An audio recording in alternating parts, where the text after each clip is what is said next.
Hello dear students, welcome back to the gateway classes. AKTU के जो exam controller हैं Deepak Nagaria sir, उन्होंने result के रिगार्डिंग, डिजिटल इवैल्यूएशन के रिगार्डिंग और जो कॉपी चेकिंग स्टार्ट हो चुकी है, कॉपी चेकिंग ठीक से हो रही है कि नहीं हो रही है, कॉपी चेकिंग की गुणवत्ता के रिगार्डिंग एक सर्कुलर कॉलेज के लिए जारी किया है।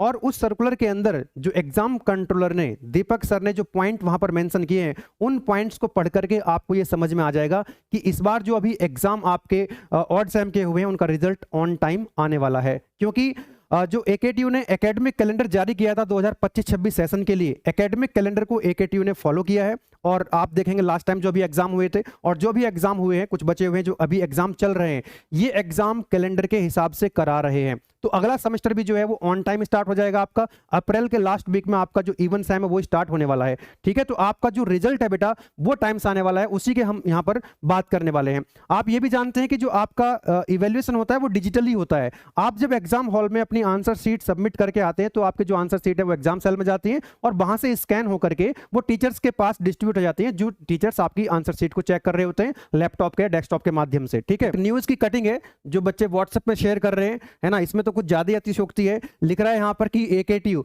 इस बार परीक्षा के बीच में ही मिलेंगे परिणाम, यानी कि जो आपके एग्जाम चल रहे हैं ऑड सेम के, उसके बीच में ही परिणाम आने लग जाएंगे, रिजल्ट आपका आ जाएगा। तो ये तो कुछ अतिशयोक्ति वाली बात हो गई है। लिख रहा है यहाँ पर कि डिजिटल मूल्यांकन के लिए शिक्षकों की तैनाती कर दी गई है, जैसे कमांडो फोर्स लगा दिए गए हैं ना कोई।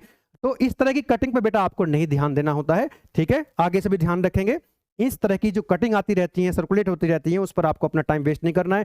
एकेटीयू की जो ऑफिशियल वेबसाइट है वहां पर जो सर्कुलर अपलोड हुआ है, जो एकेटीयू के एग्जाम कंट्रोलर दीपक सर ने अपलोड किया है, इसमें जो पॉइंट्स लिखे गए हैं उनको जरा देख लेते हैं। तो 17 जनवरी 2026 को ये सर्कुलर अपलोड हुआ है। ध्यान से इसमें सुनिएगा क्या क्या पॉइंट्स लिखे गए हैं। ठीक है, जिनको पढ़ करके आपको ये समझ में आ जाएगा कि इस बार आपका रिजल्ट ऑन टाइम आने वाला है, इवन सेमेस्टर भी आपका ऑन टाइम स्टार्ट होने वाला है according to academic calendar of AKTU for the session 2025-26। देख लेते हैं यहाँ पे कि 2025-26 के जो ऑड सेमेस्टर, विषम सेमेस्टर के अभी एग्जाम कंप्लीट होने लग रहे हैं, है ना। अभी आपके एग्जाम चल ही रहे हैं और आपके जो आंसर शीट है वो डिजिटली इवेल्युएट स्टार्ट, उनका जो डिजिटल इवेल्यूशन है वो ऑलरेडी स्टार्ट हो चुका है। ठीक है, तो आपकी जो कॉपी चेकिंग है वो स्टार्ट हो चुकी है। यहां पर लिखा हुआ है इन्होंने कि जो कॉपी चेकिंग है वो अलग अलग सेंटर पे कराई जा रही है ना। जो एकेटीयू ने कुछ सेंटर्स जो है निर्धारित कर दिए हैं और कब से कब हो रही है। पहली बात तो ये 8 बजे से लेकर के, सुबह 8 बजे से लेकर के 10 बजे तक, है ना, रात को 10 बजे तक कॉपी चेकिंग का काम जो है चल रहा है।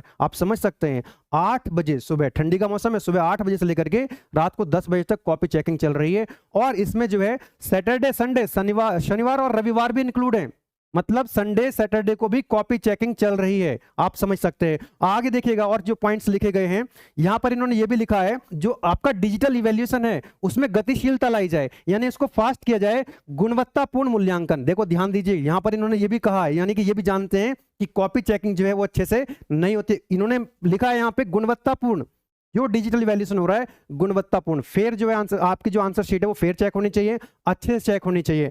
एक और चीज यहां पर लिखी गई है, इन्होंने लिखा है, ये सुझाव दिया है कॉलेज को, ये अपेक्षा की है कॉलेज से कि भाई अभी आपका ऑड सेम कंप्लीट होने लग रहा है, ठीक है, उसके बाद इवन सेम होगा, तो एक तरह से ये सेमेस्टर ब्रेक है। तो उन्होंने कॉलेज को ये बोला है, कॉलेज से ये, कॉलेज को सुझाव दिया है, कॉलेज से अपेक्षा की है कि अपने कॉलेज के जो टीचर्स हैं आपके, आप उनको लंबी छुट्टी पर ना भेजें, उनको लीव पर ना भेजें जब तक डिजिटल इवैल्यूएशन कंप्लीट ना हो जाए। ऐसा इन्होंने यहां पर लिखा गया है ना। आपको इवैल्यूएशन को प्राथमिकता देनी है और उनको अब दीर्घकालीन अवकाश नहीं देना अपने टीचर्स को जब तक डिजिटल इवैल्यूएशन ना हो जाए। सही बात है कि आपके जब एग्जाम हो जाए तो टाइम से आपका रिजल्ट आ जाए। तो इस बार आपका बेटा रिजल्ट जो है वो टाइम से आने की पूरी पूरी संभावना है। और दीपक सर को एक सुझाव हम भी देना चाहेंगे, ये कॉलेज को सुझाव दे ही रहे हैं। एक सुझाव हमारा ये भी है कि इन्होंने लिखा तो है कि यहां पर गुणवत्तापूर्ण है, यहां पर लिखा है कि गुणवत्तापूर्ण मूल्यांकन होना चाहिए, कॉपी अच्छे से चेक होनी चाहिए। तो दीपक सर, आपके पास तो पूरा रिकॉर्ड होता है कि भाई जब फर्स्ट टाइम कॉपी चेक हो रही होती है, पहली बार जो मूल्यांकन होता है, उसके बाद कुछ बच्चे अपने रिजल्ट सेटिस्फाई नहीं होते हैं, फिर उनको चैलेंज इवैल्यूएशन, री इवैल्यूएशन के लिए अप्लाई करना पड़ता है। और एक सब्जेक्ट का जो उसमें खर्च होता है बच्चे का वो 2800 रुपए होता है। 300 रुपए में वो पहले आंसर शीट मंगवाएंगे, फिर उसको फाइनल अप्लाई करने के लिए 2500 रुपए, 2800 रुपए एक सब्जेक्ट का बच्चे का चला जाता है। तो फर्स्ट टाइम जो इवैल्यूएशन अभी चल रहा है, ये इवैल्यूएशन इतना अच्छे से होना चाहिए कि दिक्कत चैलेंज इवैल्यूएशन की कम से कम आए या ना आए। और आप जब मान लीजिए अगर किसी बच्चे ने चैलेंज इवैल्यूएशन की अप्लाई किया, अगर उसके मार्क्स इंक्रीज हो रहे हैं ज्यादा, 15% 20% ज्यादा मार्क्स अगर इंक्रीज हो रहे हैं, वो रूल आपने बनाया हुआ है, अगर बच्चे के मार्क्स इंक्रीज हुए हैं काफी ज्यादा और होते हैं, तो बच्चों का जो 2800 रुपए बच्चों खर्च हुए हैं वो पूरे का पूरा रिफंड होना चाहिए। इसका मतलब ये हुआ है कि भाई बच्चे गलती नहीं थी उसमें। अगर मान लीजिए किसी के 15 मार्क्स थे, उसके 50 मार्क्स हो गए बढ़ करके 40 मार्क्स हो गए बढ़ करके, तो उसमें बच्चे की गलती तो नहीं है, बच्चा तो आंसर शीट अच्छे से लिख के आया था, क्योंकि चैलेंज इवैल्यूएशन में उसके मार्क्स बढ़ गए। यस और नो। और सभी कॉलेजेस के लिए एक सुझाव हमारा भी है कि बच्चों का अभी ऑड सेम कंप्लीट हुआ है तो कम से कम 2 हफ्तों का सेमेस्टर ब्रेक स्टूडेंट्स को मिलना चाहिए, उसके बाद जो है इवन सेम स्टार्ट होना चाहिए। कुछ कॉलेज जो है इस सेमेस्टर ब्रेक को देते भी हैं, कुछ कॉलेज जो प्राइवेट कॉलेज हैं, कई कॉलेज इस सेमेस्टर ब्रेक को नहीं देते हैं।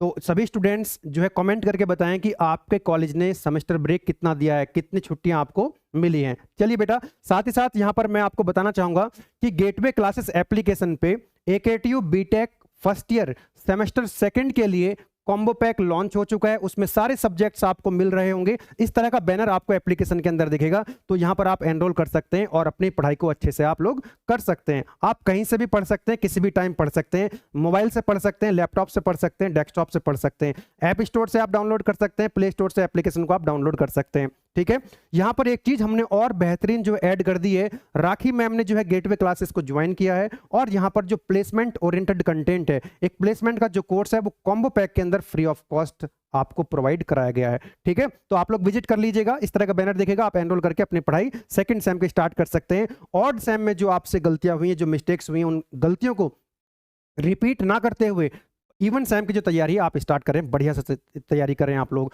क्योंकि जैसे कि मैंने पहले ही बताया कि AKTU जो है एकेडमिक कैलेंडर को फॉलो कर रहा है। एकेडमिक कैलेंडर के हिसाब से जो इवन सेमेस्टर है 27 तारीख से 27 अप्रैल से स्टार्ट आपका हो जाएगा। ठीक है, तो यहाँ पर आपको अब से मिलाएं तो लगभग 3 महीने आपको मिल रहे हैं। जो थर्ड ईयर वाले स्टूडेंट्स हैं उनको भी यहाँ पर 4 सब्जेक्ट का जो मेजर सब्जेक्ट्स हैं कॉम्बो पैक आपको मिल रहा है ना। यहाँ पर आप देख सकते हैं जो CSIT का है कॉम्बो पैक लॉन्च हो चुका है एप्लीकेशन के अंदर, मैकेनिकल का भी लॉन्च हो चुका है, इलेक्ट्रिकल का भी लॉन्च हो चुका है। कोशिश करेंगे यहाँ पर कि जो EC वाले स्टूडेंट्स हैं उनके लिए भी हम जल्दी से लॉन्च करें। ठीक है, तो सेमेस्टर ब्रेक जो आपको मिल देगा बेटा, यहाँ पर आप यहाँ पर कुछ प्लेसमेंट का जो कंटेंट है उसको एक्सप्लोर कर सकते हैं। आपको लगता है कि हमको एक यूनिट निपटानी है ना, आप जैसे एग्जाम के बाद घर चले जाएंगे, ठीक है, जो घर से दूर रहते हैं, हॉस्टल में रहते हैं, है ना, तो जो बच्चे भी है तो उनको अगर ऐसा लगता है कि हम टाइम से नहीं पहुंच पा रहे अपने कॉलेज में, तो वो घर से कुछ टाइम निकाल के, थोड़ा सा टाइम निकाल करके आप पढ़ाई कर सकते हैं अपने अकॉर्डिंग। ठीक है ना, एक यूनिट 2 यूनिट पहले से निपटा सकते हैं। तो उससे क्या होगा, जब आप कॉलेज में आएंगे, जो सेशन आएगा आपका, जो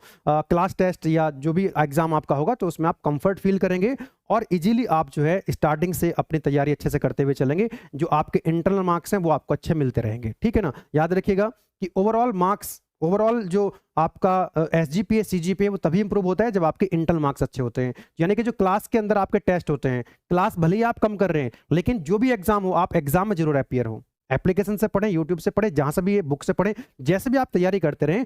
आप कॉलेज में छुट्टी कर लें, बंक कर लें, कोई दिक्कत नहीं है, अपनी एक मिनिमम क्राइटेरिया जो होता है उसको पूरा करते रहें अटेंडेंस का, लेकिन एग्जाम में जरूर अपीयर हो आप लोग। जो इंटरनल एग्जाम्स होते हैं, आपके सेशनल एग्जाम्स होते हैं, क्लास टेस्ट होते हैं, PUT होते हैं, उनमें आपको जरूर अपीयर होना चाहिए, वहीं से आपको इंटरनल मार्क्स मिलते हैं। अपकमिंग सेमेस्टर आपका इवन सेमेस्टर स्टार्ट होने वाला है, उसके लिए आप सभी को ऑल द बेस्ट। एप्लीकेशन को आप विजिट कर सकते हैं, आप अपने सेमेस्टर अपनी ब्रांच के हिसाब से कोर्स को सिलेक्ट करके उसके अंदर एनरोल कर सकते हैं। आप सभी को all the best. Thank you.